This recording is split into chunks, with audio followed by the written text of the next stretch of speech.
and that was the reason. Creativity, art, literature, that was the part of my studies and my personal liking. तो इसकी वजह से ही मैंने post graduation वो English literature में किया.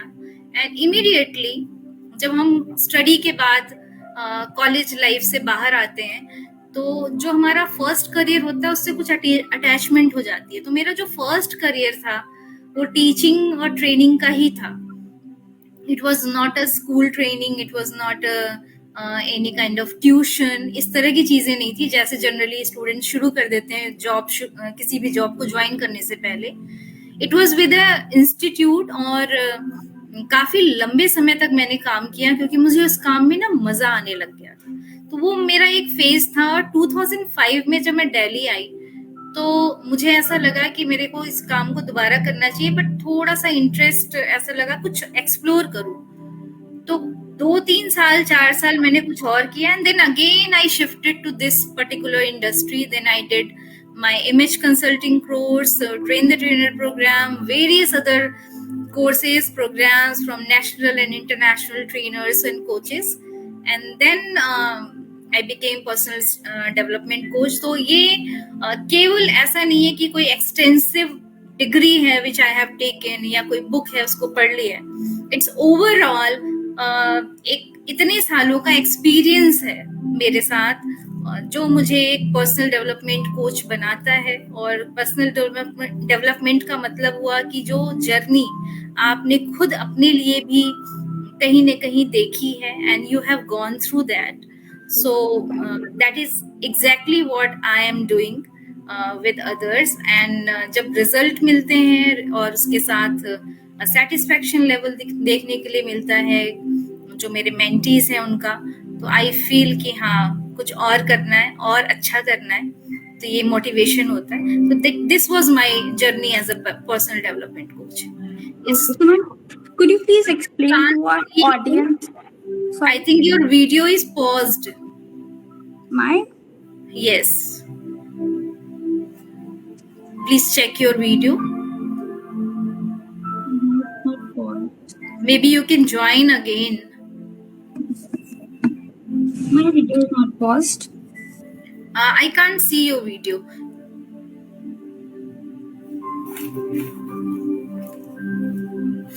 Am I visible now? No. I think you should join again.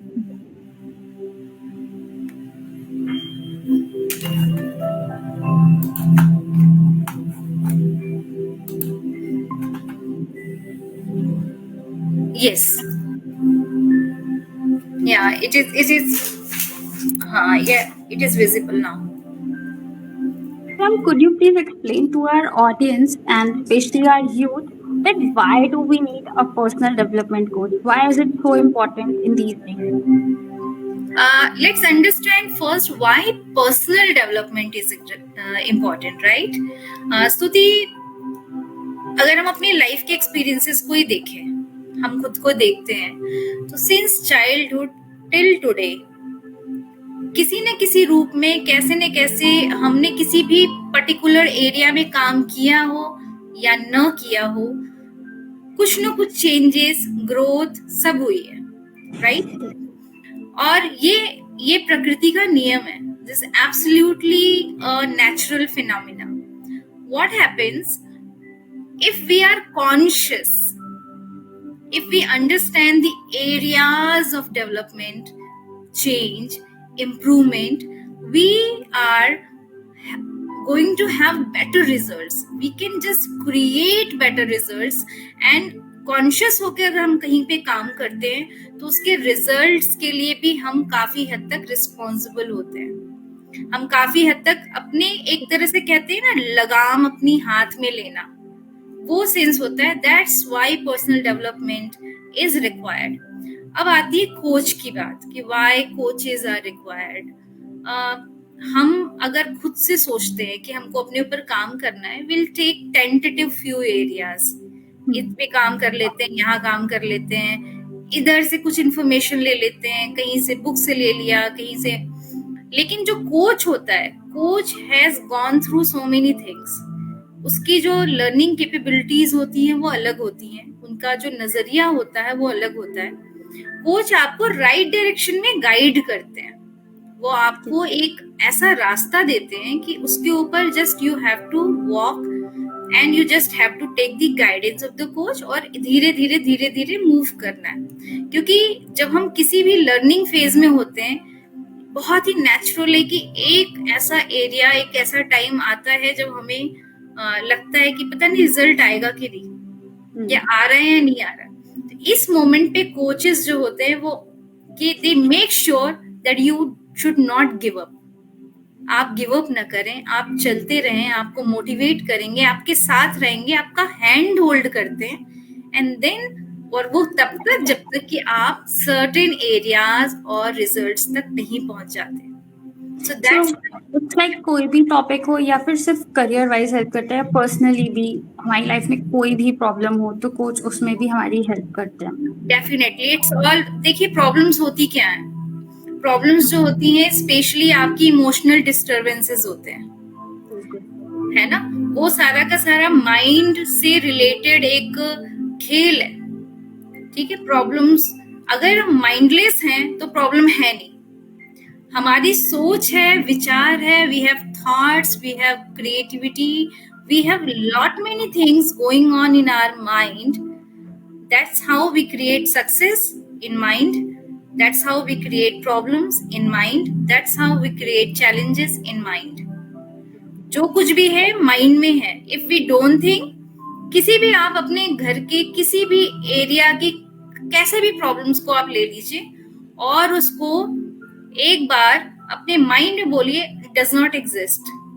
अगर आप उसको उस थॉट प्रोसेस में ले जाते हैं तो अगर माइंड उस प्रॉब्लम को नहीं सोच पा रहा है तो वो प्रॉब्लम नहीं है, एग्जिस्ट ही नहीं करती। तो इस जो सारा का सारा खेल है वो दिमाग का है और उसके ऊपर ही मेन काम करना होता है, उस सोच पे काम करना है, पॉजिटिविटी पे काम करना है। That is required in that. जो हमारा यूथ है वो इतने ज्यादा चैलेंजेस क्यों फेस करता है पर्सनल डेवलपमेंट ग्रोथ में? मुझे नहीं लगता केवल यूथ है, बट यस यूथ के लिए वो देखिए स्तुति ऐसा है कि जब हम कॉलेज लाइफ में थे, स्कूल लाइफ में थे, तो हमें लगता था हम ही बहुत समझदार हैं, हमें सब आता है, राइट। और हमें मम्मी की बातें, पापा की बातें और टीचर्स की बातें नहीं समझ आती थी, कई बार आती थी, वो डिपेंड करता था किस तरीके से उस बात को कुछ चीजें ठीक लगती थी, कुछ नहीं भी लगती थी। तो ये एक कुछ नेचर होता है, हमें ऐसा लगता है कि यूथ नहीं समझ रहा है, बट यूथ समझदार है, इंटेलिजेंट है, इंफॉर्मेशन है आज की डेट में उसके पास, बहुत सारे मीडियम्स हैं where they can express themselves, और इंफॉर्मेशन ओवरलोडेड है, बहुत तरीके से इतनी चीजें आ रही हैं कि उनको बस चीजों को मैनेज करना है, ये नहीं पता कि कौन सा कंटेंट कंज्यूम करना है और कौन सा हमें नहीं छोड़ देना है। एग्जैक्टली इतना सारा है और हर कुछ इन्फ्लुएंस कर देता है। हम एज अ ह्यूमन बीइंग बहुत जल्दी इन्फ्लुएंस हो जाते हैं चीजों से, ठीक है। ये हमारे साथ भी था। Over the period of time हमें समझ आया, जब मेच्योरिटी आती है, हम लर्न करते हैं, बहुत सारे फेजेस से गुजरते हैं लाइफ के, तो हमें समझ आता है कि नहीं ये पोर्शन है, ये मेरे लिए ठीक नहीं है। मेजर एक दिक्कत और है जो ज्यादातर लोग फेस करते हैं कि they have no guts to say no with confidence, boundaries create करना नहीं आता है। एग्जैक्टली बाउंड्रीज क्रिएट नहीं कर पाते, ना नहीं बोल पाते, तो वो कहीं भी किसी भी फ्लो में बह जाते हैं, ठीक है। आपको किसी ने कहा कि सिगरेट पीना है तो अच्छा लगने लगेगा, और किसी ने कहा ड्रिंक करना है तो वो अच्छा लगने लगेगा। It has become very common. किसी ने कहा अभी पढ़ाई का टाइम है, दोस्त दो पढ़ाई कर लेंगे। गलत की पहचान करना भूल गई है यूथ। उन्हें लगता है जो क्या ग्रुप कर रहा है ऑलमोस्ट वही ठीक है, क्या वो एक्सेप्टेबल है बेसिकली। नहीं, देखिए सही और गलत तो हर इंसान अपने आप को जस्टिफाई कर देता है कि नहीं मैं अपने पॉइंट ऑफ व्यू से सही हूँ। तो एक तरह से अगर देखा जाए तो सही गलत की डेफिनेशन ना खत्म हो जाती है वहां पे।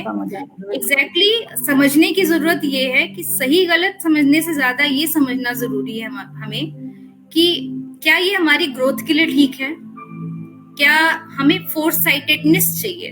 We need to have that vision जो हमें अपनी लाइफ में देख पाए कि आगे हम इस चीज को लेकर के किस तरह के रिजल्ट्स क्रिएट करने वाले हैं। And for that we must be aware about ourselves. अपने बारे में अवेयरनेस जरूरी है, अपने फिजिक के बारे में, अपने थॉट प्रोसेस के बारे में, अपने मेंटल हेल्थ के बारे में, इसके साथ अपने बिहेवियर के बारे में, अपने लुक के बारे में भी, what kind of message you are going to create. तो ये सारी चीजें, इन सबके साथ हमें ये समझना है कि आने वाले टाइम में हमें पहुंचना कहाँ है, हमें कहाँ पहुंचना है। ये अगर हमें क्लियर होगा तो आज की कंडीशन को हम किसी भी तरह से करेक्ट कर पाएंगे। हमें समझ आएगा कि ये एरियाज है, यहाँ थोड़ा ठीक कर लेते हैं और फिर चल लेंगे। अदरवाइज कंफ्यूजिंग स्टेट बना रहता है। हमको लगता है, कुछ लोग कहते हैं ना, गो विद द फ्लो। हम तो फ्लो के साथ चलते हैं, तो फ्लो के साथ तो हम कहीं भी जा सकते हैं, किसी पत्थर से भी टकरा जाएंगे, कहीं गिर भी जाएंगे, कहीं पे, है ना, फ्लो तो कहीं भी ले जाएगा हमें। तो it's not always about flow, it's always that we have to look at ourselves, we have to identify ourselves. समझना है, खुद को समझना है, और उसके बाद अपने डिसीजंस लेने हैं। क्या मेरा आज का ये लेने वाला जो ये डिसीजन है हमें कहीं लेकर जाएगा, किसी ऐसे रिजल्ट तक लेके जाएगा जो मुझे चाहिए अपनी लाइफ में? अगर नहीं चाहिए तो फिर ये आज का ये स्टेप गलत है। क्वेश्चन करना है चाहिए उसे, हमें, बार बार क्वेश्चन करना है हमें खुद से। हाँ बिल्कुल, क्वेश्चंस करने हैं, पूछना है, उस लेवल तक क्वेश्चन पूछना है अपने आप से जब तक हम ये नहीं समझ जाते हैं कि इस क्वेश्चन का आंसर अल्टीमेटली हमें देने क्या वाला है। कंफ्यूजिंग स्टेट जब भी होती है ना, वो आई क्यों, वहां से लेके उस क्वेश्चन तक पहुंचना है जो क्वेश्चन आपको आंसर दे। और दुनिया का बेस्ट आंसर हम खुद ही दे सकते हैं अपने आप को, वो हमारे सेल्फ से आता है। हम अपने आप से बात करना सीखे तो सही, एक बार अपने आप के साथ बैठना जरूरी है। जी, अभी जैसे आपने मेंटल हेल्थ की बात करी, सो अभी भी बहुत कंफ्यूजन होता है कि किस पॉइंट पे हमें काउंसलर की नीड है, किस पॉइंट पे हमें लाइफ कोच की नीड है, और कहाँ हम इतना ज़्यादा डिप्रेशन में जा चुके हैं कि हमें डॉक्टर की नीड है। ये एक डिफरेंस कई बार लोग नहीं समझ पाते। मोस्टली उनको लगता है कि अगर हम डिप्रेशन में हैं तो हमें दवाइयाँ ही ठीक कर सकती हैं, और वो दवाइयों से बचते हैं और इलाज नहीं कराते। बट कई बार कोच या फिर काउंसलर भी उनकी हेल्प कर सकता है। एग्जैक्टली। ये आइडेंटिफाई कैसे कर सकते हैं हम कि हमें देखिए, एग्जैक्टली नीड कितना है? हाँ, इसमें एक चीज का ध्यान रखना है। अगर वीक में एक बार अगर हमें लगता है कि हम डिप्रेस फील कर रहे हैं, रास्ता समझ नहीं आ रहा, कंफ्यूजन हो रहा है, वीक में एक बार, 2 हफ्ते में एक बार, तो इट्स एब्सोल्युटली नॉर्मल, बिल्कुल नॉर्मल है। मैं आपको एक चीज बताती हूँ, शायद मैंने कहीं ये एग्जाम्पल शेयर भी किया था कि एक स्टूडेंट था, वो अपने कोच के पास जाता है। उसने कहा कि मेरा ना ब्रेकअप हो गया और मुझे रातों को नींद नहीं आ रही है और मुझे बहुत दिक्कत हो रही है, भूख नहीं लग रही है। तो उस कोच ने कहा, तो भाई दिक्कत कहाँ पे है? बोला, यही दिक्कत है, नींद नहीं आ रही। उसने बोला, मेरा फर्स्ट ब्रेकअप है तो मैं संभाल नहीं पा रहा। तो कोच ने बोला, भाई मेरे, एक बात बता, पहली बार जिंदगी में प्यार किया, पहला ही ब्रेकअप हुआ, उसके बाद नींद भी आ जाए तेरे को, मतलब ये वो अब नॉर्मल हुआ ना? ये तो नॉर्मल ही है, रोना तो आएगा ही। इमोशन, हम इंसान है तो इमोशन, तो हर चीज डिप्रेशन नहीं होती है, हर चीज प्रॉब्लम भी नहीं होती है, ये कुछ स्टेजेस होते हैं। लेकिन अगर ये स्टेज लगातार बना हुआ है, at least 2 weeks, daily same situation में है पर्सन, और 2 वीक्स से थोड़ा सा और ज्यादा, अगर ऐसा है, then definitely that person needs to go to a psychologist to consult. और फिर यही सिचुएशन और भी लंबी बनी हुई है, in spite of the counselling of psychologist, then the person needs a psychiatrist. Psychiatrist और साइकोलॉजिस्ट का जो रोल होता है, साइकेट्रिस्ट सजेस्ट फ्यू मेडिसिन जिससे कि वो चीजें कंट्रोल होती हैं, वो सिचुएशन। साइकोलॉजिस्ट आपको काउंसिल करते हैं और आपके थॉट प्रोसेस से बाहर लाते हैं। जो लाइफ कोच का रोल होता है वो आपको लाइफ में रीइन्वेंट करने का है, वापस से आपको उन फेजेस में लेके, जिससे आप अपनी लाइफ में आप फंक्शनल हो सके। क्योंकि जब हम डिप्रेशन में होते हैं, हम किसी भी तरह की इलनेस में होते हैं, हमारी पूरी की पूरी फंक्शनैलिटी वो डिस्टर्ब हो जाती है, हमारा रूटीन डिस्टर्ब हो जाता है। हम मॉर्निंग में समय से नहीं उठेंगे, कभी भी सो रहे हैं, कुछ भी खा रहे हैं, किसी से भी बात कर रहे हैं, नहीं कर रहे हैं, कमरा बंद किया हुआ है, अंधेरे में बैठे हैं, अपनी ही दुनिया में ज्यादा वो है। तो ये वाले जो साइंस हैं इनको चेंज करने के लिए, क्योंकि साइकेट्रिस्ट आपको मेडिसिन देगा, साइकोलॉजिस्ट आपके थॉट प्रोसेस पे काम करेगा, लेकिन लाइफ कोच आपको फंक्शनल करेगा, आपको एक रास्ते में लाने में आपकी हेल्प करेगा, आपका हैंड होल्ड करेगा और उस आपको डेली गाइड करेगा, आप अपनी रूटीन को ठीक कैसे करो। कई बार ऐसे भी लोग होते हैं जिनको ये नहीं समझ आता कि मुझे ब्रश करने के बाद नेक्स्ट स्टेप क्या लेना चाहिए, फिर क्या करना चाहिए। क्योंकि पूरा का पूरा रूटीन ही अगर किसी का हिल गया है अपनी जगह से, तो इंसान डिप्रेस्ड हो जाता है, ओवर थिंकिंग करने लगता है। नेक्स्ट क्वेश्चन मेरा एक्चुअली यही था कि हमारी यूथ मोस्टली डिप्रेस्ड फील कर रही है बिकॉज दे ओवर थिंक और and they create unrealistic fears in their mind. So इस पे आप क्या कहना चाहेंगे, कैसे हम यूथ को ओवर थिंक करने से रुक सकते हैं? बिकॉज आधी से ज्यादा प्रॉब्लम ओवर थिंकिंग अगर रोकी जा सके तो हम प्रॉब्लम्स को भी कंट्रोल कर सकते हैं, बट कैसे कर सकते हैं? क्योंकि यूथ ही नहीं, मैं बहुत सारे लोगों से बात करती हूँ, समझती हूँ, तो काफी लोगों से मुझे पता चलता है कि सब हमें ओवर थिंकिंग की प्रॉब्लम है, हमें ओवर थिंकिंग की प्रॉब्लम है। सो क्या, क्यों करते हैं लोग इतनी ओवर थिंकिंग और कैसे इसको कंट्रोल कर सकते हैं? देखिए, ओवर थिंकिंग करने का जो बहुत बड़ा रीजन है वो ये है कि हम अपने ही थॉट्स में उलझ जाते हैं और खुद से ही क्वेश्चन करते हैं, खुद को ही आंसर देते हैं, या फिर आसपास का सर्कमस्टेंसेस हमारा ऐसा होता है कि जो हमें सही गाइडेंस नहीं दे पा रहा है या हमारे को वो रास्ता नहीं समझ आ रहा। तो जब हम अपने ही जाल में उलझते चले जाते हैं तो एक थॉट से दूसरा, दूसरे से तीसरा, ये बिल्कुल एक तरह से बिल्कुल एक चेन बनती जाती है जिसमें वो उलझ जाता है इंसान। ऐसे कंडीशन में अगर वो मेंटली स्टेबल फील कर रहा है तो एक बार अपने थॉट प्रोसेस को उसको बार बार लिखना चाहिए कि किस तरह के थॉट प्रोसेसेस आ रहे हैं, और उसको लिखने के बाद द पर्सन शुड आइडेंटिफाई कि ये जो एरियाज हैं इन पे बार बार मेरा थॉट, ऐसे अब कोई पर्सन है बार बार ये लिख रहा है कि कंप्लेनिंग मोड में ज्यादा है, मेरे घर में भी प्रॉब्लम है, मेरे दोस्त भी प्रॉब्लम क्रिएट करते हैं, मेरे ऑफिस में भी प्रॉब्लम है, मेरे पड़ोसी की भी दिक्कत है। गुड पॉइंट है, जब हम हर चीज में कमी निकालने लगते हैं दैट मींस कि हमारे साथ भी कुछ प्रॉब्लम चल रही है। वो हर जगह कंप्लेन है, हर जगह कमी, ऐसा तो होता नहीं है, या है भी। सपोज अगर मेरे थॉट में हम अपने आप को सही भी मानते हैं तो how we are going to correct them, हम कैसे कर, चीजें जो हमारे हाथ में नहीं है, वो हमारा कंट्रोल नहीं है, उस पर हम टाइम वेस्ट कर रहे हैं थॉट प्रोसेस, लेकिन हम वो चीज समझ नहीं पाते। जब हम उस कंडीशन में होते हैं हम समझ नहीं आती है।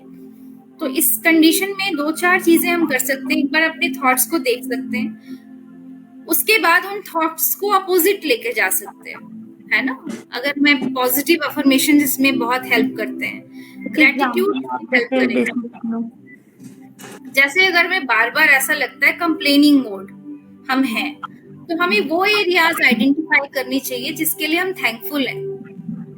हमें अपने आप ये समझ में आ जाएगा कि जो हमारे कंप्लेन्स हैं उनके नंबर्स कम है और जिनके लिए हम थैंकफुल हो सकते हैं उनके नंबर्स ज्यादा है।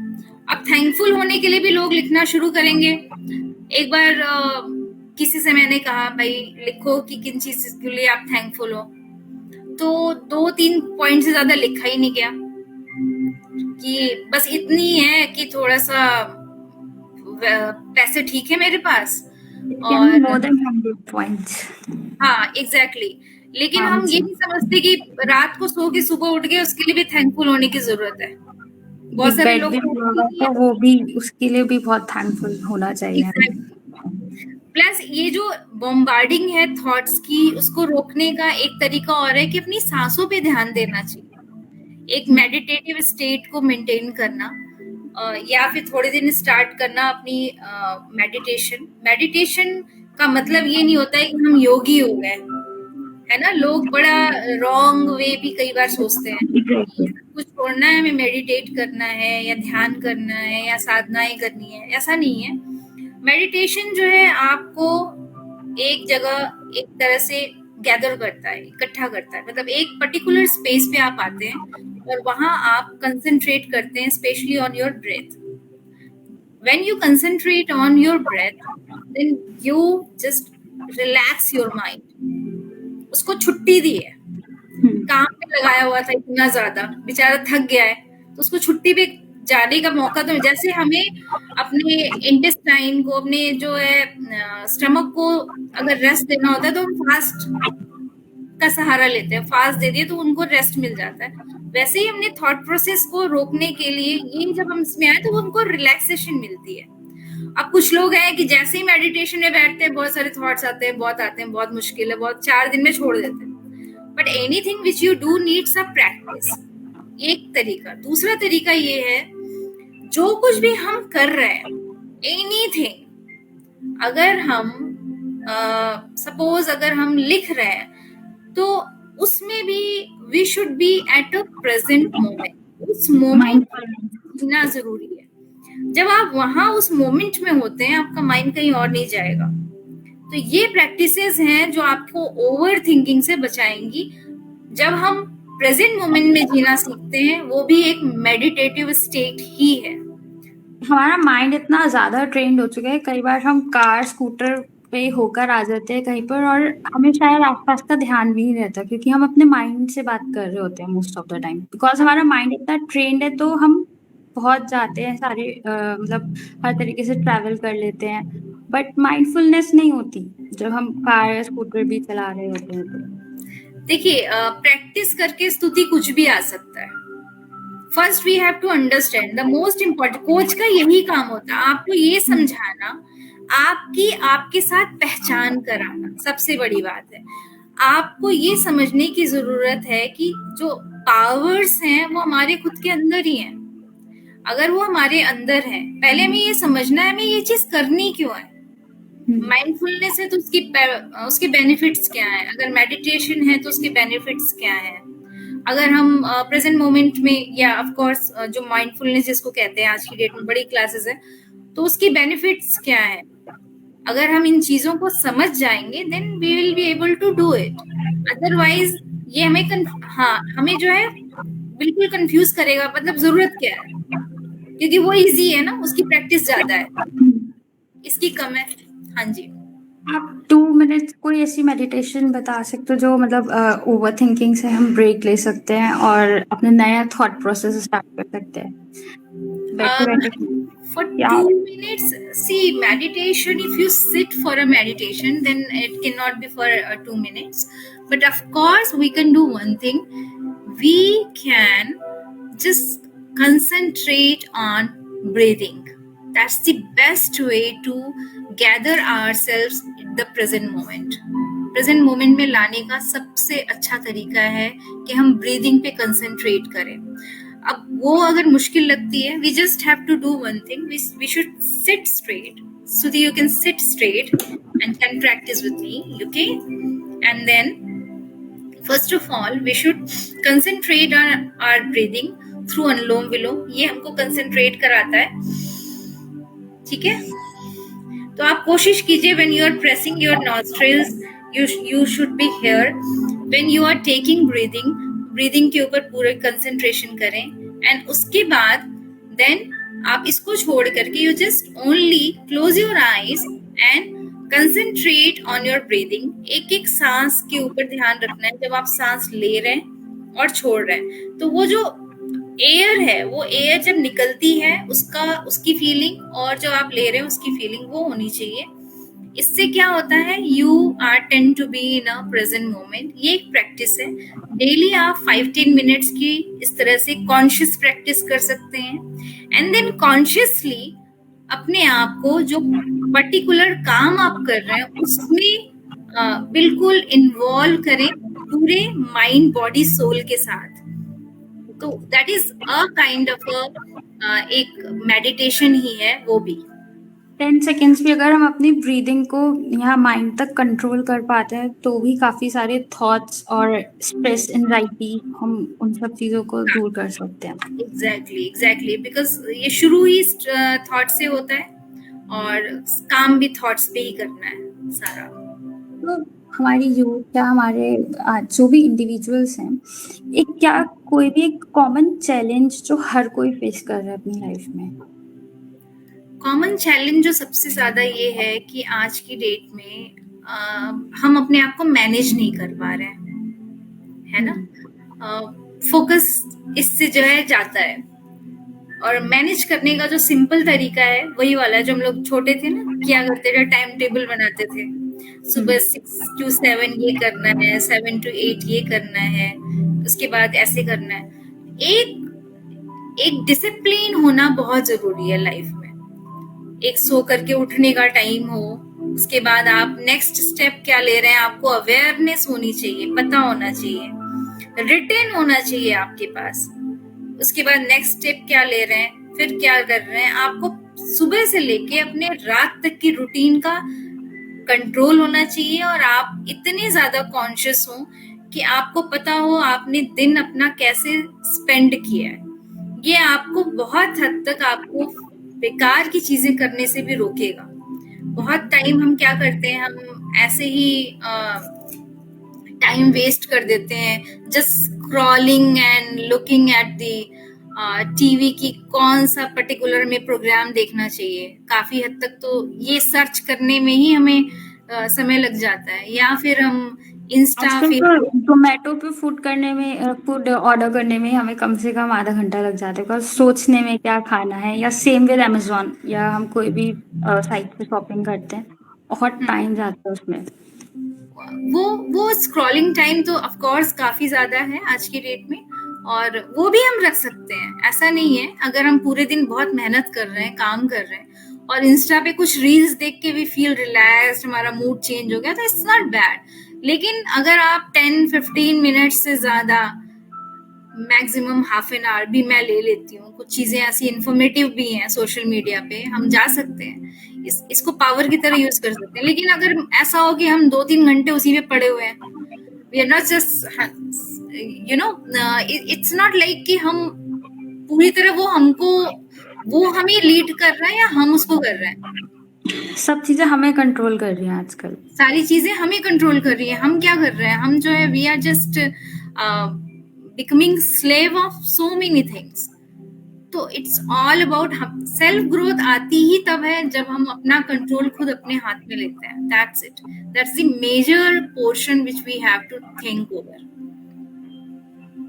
तो मैम हमारी यूथ है, वो कैसे पर्सनल डेवलपमेंट में अपने आप को और ज़्यादा ग्रो कर सकती हैं, कैसे हम उन्हें एनकरेज कर सकते हैं? बिकॉज इतना बिजी शेड्यूल रहता है सबका, कोई इस बारे में सोच ही नहीं पाता। सो उसी शेड्यूल के बिजी शेड्यूल के साथ हम वो चीज़ प्रैक्टिस कर सकें, हाउ इज इट पॉसिबल? देखिए, पर्सनल डेवलपमेंट का मतलब ये नहीं कुछ अलग से जाके कोई दूसरी प्रैक्टिस करनी है। सुबह से लेके रात तक जो हमारा रूटीन है बस उसको ठीक करना है, दैट्स इट। वॉच करना है, ठीक चल रहा है तो कोई बात नहीं है, ग्रोथ अपने आप होती है, that's a natural phenomena. But अगर नहीं चल रहा है, अगर आप जो चीज कर रहे हैं उसको करने के बाद भी you are getting stressed, anxiety आ रही है आपको कंफ्यूजन्स आ रहे हैं, तो कहीं ना कहीं काम करने की जरूरत है। इसका मतलब गोल में या तो क्लैरिटी नहीं है, या आप टाइम ठीक से मैनेज नहीं कर पा रहे हैं, या आपके रूटीन्स ठीक नहीं है, या आप एक वीक पर्सनालिटी डेवलप कर लिया आपने अपने अंदर कि कोई कहीं भी आपको कैसे भी मोल्ड कर देता है। अगर ये चीजें हो रही हैं तो then you have to just, कुछ अलग से नहीं करना है। अलग से मतलब कि इतना नहीं है कि आपको कोई बहुत बड़ा रूटीन लेके और उसके ऊपर काम करना है, ऐसा नहीं है। जो आपका रूटीन है उसी को ठीक करना है, उस पे ही थोड़ा बहुत आप टाइम पढ़ने के लिए निकालते ही हैं, थोड़ा सा टाइम आप ऐसी चीज को पढ़ने के लिए निकालें जो आपकी ग्रोथ के लिए जरूरी है, जिससे आप अपने आप को ऐसी इंफॉर्मेशन दे पाए जो आपको एम्पावर करती हैं। ठीक है, आप मॉर्निंग में उठते ही हैं तो उठने के और आप अपने रूटीन को शुरू करने के बीच का टाइम आप अपने हेल्थ के लिए, अपने मेंटल हेल्थ के लिए दे सकते हैं। ठीक है, और जो टाइम आप किसी दिन आपको मन कर रहा आज पढ़ाई करनी है, तो आज जो है मेरी एक दोस्त थी, वो अक्सर बोलती थी, it was my habit earlier, कि प्राची अगर नहीं करती है तो कुछ नहीं करती है, और करती है तो हाथी को पीट करके घोड़ा बना देती है। वो सबके साथ है, वो लगता है आज तो हो जाएगा बस। तो वो आज वाला करने की बजाय हर दिन छोटे छोटे स्टेप्स लें, ब्रिक बाय ब्रिक, ऐसे करके बिल्डिंग तो तभी बनती है ना। तो वो छोटे छोटे स्टेप लेने की जरूरत है। Yes, of course, one step at a time. थोड़े दिन बाद उस स्टेप में आप, और पहले हम कुछ चीजें करते थे, बहुत सारे मेरे जो मेंटीज हैं 21 डेज के टास्क बनाते थे, 21 डेज की, 21 डेज तक कुछ भी हो जाए इस टास्क को हम ब्रेक नहीं करेंगे। ये आपको रूटीन में लेके आता है। 21 डेज के बाद 30 पे आए, 30 के बाद 60 डेज पे आए, अब 100 डेज भी कर रहे हैं। वो 100 डेज तक भी किसी एक पर्टिकुलर टास्क को ब्रेक नहीं कर रहे हैं। It means you are creating consistency in yourself. तो इस consistency is the power, is the biggest power. Consistently आप छोटे छोटे स्टेप भी लेंगे, वो एक दिन बड़ा हो जाएगा, और एक दिन सिर्फ बड़ा स्टेप लेंगे, उसके रिजल्ट्स आने में थोड़ा सा डाउट हो सकता है। जी, आपसे लास्ट बार दीदी तो आपने बताया था कि आप वोकल म्यूजिक सीख चुकी हैं, और आपकी आवाज भी काफी अच्छी है, तो 2 लाइन्स हमारी ऑडियंस के लिए प्लीज। स्तुति, आई डिड नॉट नो क्या आप मुझसे ऐसा कुछ बोलने वाले हो, अदरवाइज मैंने तो कुछ माइंड में भी नहीं है अभी। चलिए, मैं इसको, एक पुराना गाना है वो मैं गाती हूँ, और मैं ये कहना चाहती हूँ कि जो इससे मैसेज जो है वो बड़ा खूबसूरत सा है, कि जो हमारा समय है ना बहुत ही कीमती है, ये दोबारा नहीं आएगा। ये आज का टाइम, ये 9:07 है ना, ये लाइफ में दोबारा कभी भी नहीं आएंगे। आज का दिन, आज की डेट, तो उसकी कीमत हमें समझनी चाहिए, और अपने लिए अवेयरनेस बहुत जरूरी है। तो सॉन्ग ऐसे है,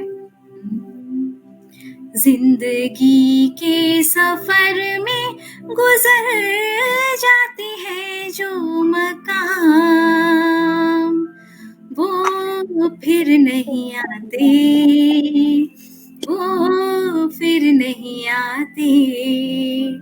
जिंदगी के सफर में गुजर जाते हैं जो मकाम, वो फिर नहीं आते, वो फिर नहीं आते।